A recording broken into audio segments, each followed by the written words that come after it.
अस्सलाम वालेकुम तारीख के शायकीन, आज हम आपको सल्तनत उस्मानिया की एक ऐसी शहजादी की दास्तान सुनाने जा रहे हैं जो अपने वक्त की खूबसूरती, ज़हानत और आज़ादी पसंदी के लिए मशहूर थी। वो एक ऐसी औरत थी जो शाही रिवायात और सियासत के दरमियान फंस कर रह गई। उनकी ज़िंदगी मोहब्बत और साजिशों से भरी थी और आखिरकार वो सल्तनत उस्मानिया के जवाल का शिकार होकर जेला वतनी की जिंदगी गुजारने पर मजबूर हुई। ये कहानी है फहीमिया सुल्तान की, जो उस्मानी खिलाफत के आखिरी दौर में पैदा हुई और अपनी जिंदगी में कई नशीब फराज देखे। उनकी कहानी सिर्फ एक शहजादी की कहानी नहीं, बल्कि एक ऐसी औरत की कहानी है जो अपनी आज़ादी के लिए लड़ती रही, मगर आखिरकार तारीख की धुंध में गुम हो गई। तो आइए बगैर किसी तारीख के हम इस हैरत अंगेज मगर अलमनाक दास्तान का आगाज करते हैं और देखते हैं कि फहीमिया सुल्तान कौन थी और उनकी जिंदगी कैसी गुजरी और वो किस तरह उस्मानी तारीख में अपना मुनफरिद मकाम रखती है। खानदानी पस मंजर, शाही खानदान में एक ज़हीन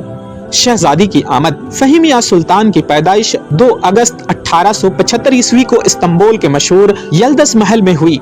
वो सल्तनत उस्मानिया के 33वीं सुल्तान मुराद पंजुम की बेटी थी, जो अपनी ज़हानत और आर्ट से मोहब्बत के लिए मशहूर थी। उनकी वालिदा का नाम रिफाका कादीन था, जो उस्मानी हरम की एक मुमताज खातून थी। मुराद पंजुम एक ऐसे सुल्तान थे जिन्हें महज 93 दिनों के लिए तख्त मिला था और फिर उन्हें नफ्सियाती मसाइल की बिना पर तख्त से हटा दिया गया था। जब मुराद पंजुम को कैद कर दिया गया तो फहीमिया सुल्तान को अपनी मां के साथ चिरागा महल में नजरबंद कर दिया गया, जहां उन्होंने अपनी इब्तिदाई जिंदगी गुजारी।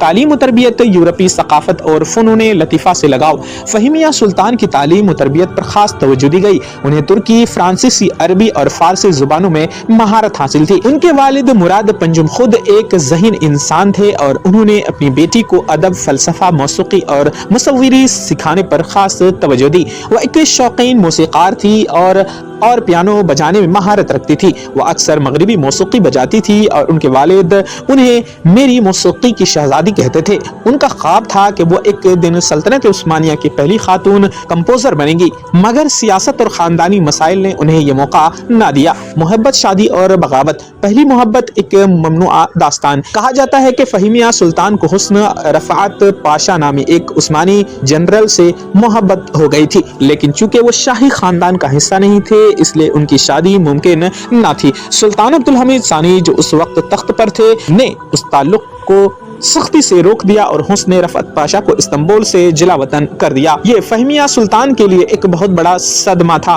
और वो जिंदगी भर इस मोहब्बत को भुला न सकी। जबरदस्ती शादी 1898 में।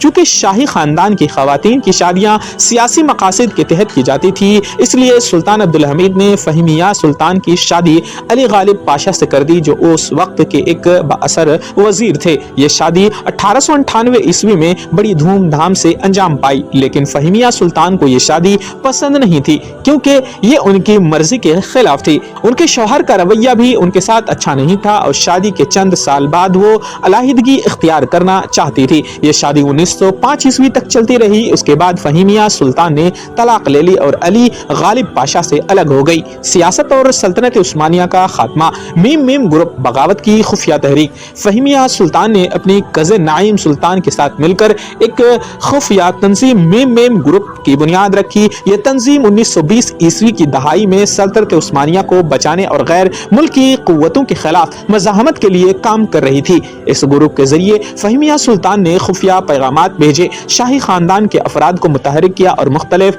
सियासी शख्सियात से खुफिया मुलाकात की। यह तंजीम कामयाब न हो सकी क्योंकि जल्द ही 1924 ईस्वी में मुस्तफ़ा कमाल अतातुर्क ने सल्तनत उस्मानिया को खत्म कर दिया और शाही खानदान के तमाम अफराद को जिला वतन कर दिया गया। जिलावतनी, गुर्बत और आखिरी अयाम। जिलावतनी और मुसलसल सफर। 1924 ईस्वी में जब सल्तनत उस्मानिया खत्म हो गई तो फहीमिया सुल्तान को भी मुल्क बदर कर दिया गया। पहले वो लेबनान चली गई, फिर कुछ साल फ्रांस में रही, आखिरकार मिस्र मुंतकिल हो गई, जहां उन्होंने अपनी जिंदगी के आखिरी दिन गुजारे। आखिरी अयाम, एक शहजादी की तन्हाई। फहीमिया सुल्तान का इंतकाल 1929 ईस्वी में काहिरा, मिस्र में हुआ। जब वो फौत हुई तो उनके पास न कोई शाही महल था, न खजाना और न ही वो ताकत जिसकी वो कभी वारिस थी। वो जिंदगी भर एक आजाद औरत बनने के लिए जद्दोजहद करती रही, मगर आखिरकार वो तारीख की गुमनामी में खो गई। फहीमिया सुल्तान का वरसा। ایک بہادر اور خود مختار عورت فہمیہ سلطان صرف ایک عام عثمانی شہزادی نہیں تھی بلکہ وہ ایک آزاد ذہن رکھنے والی عورت تھی جنہوں نے اپنی زندگی اپنے شرائط پر جینے کی کوشش کی۔ عثمانی خواتین میں بغاوت کی علامت، انہوں نے اپنے حقوق کے لیے آواز اٹھائی، محبت کے لیے جنگ لڑی اور سیاست میں خفیہ طور پر حصہ لیا۔ ایک المیہ داستان، مگر ان کی زندگی کی حقیقت یہی ہے کہ وہ اپنی آزادی حاصل نہ کر سکی اور آخرکار غربت اور تنہائی میں چل بسی۔ پیارے ناظرین، فہمیہ سلطان کی کہانی ہمیں بتاتی ہے کہ تاریخ صرف بادشاہوں کی نہیں بلکہ ان عورتوں کی بھی ہے جنہوں نے پردے کے پیچھے رہ کر تاریخ کا دھارا موڑنے کی کوشش کی۔ اگر آپ کو یہ ویڈیو پسند آئی تو لائک، شیئر اور سبسکرائب کرنا نہ بھولیں۔ کامنٹس میں بتائیں آپ سلطنت عثمانیہ کے کس خاتون پر اگلی ویڈیو دیکھنا چاہتے ہیں۔ ہمارے پلے لسٹ عثمانی شہزادیاں ضرور دیکھیں۔ اللہ حافظ۔ آپ کا یوٹیوب چینل پاکرا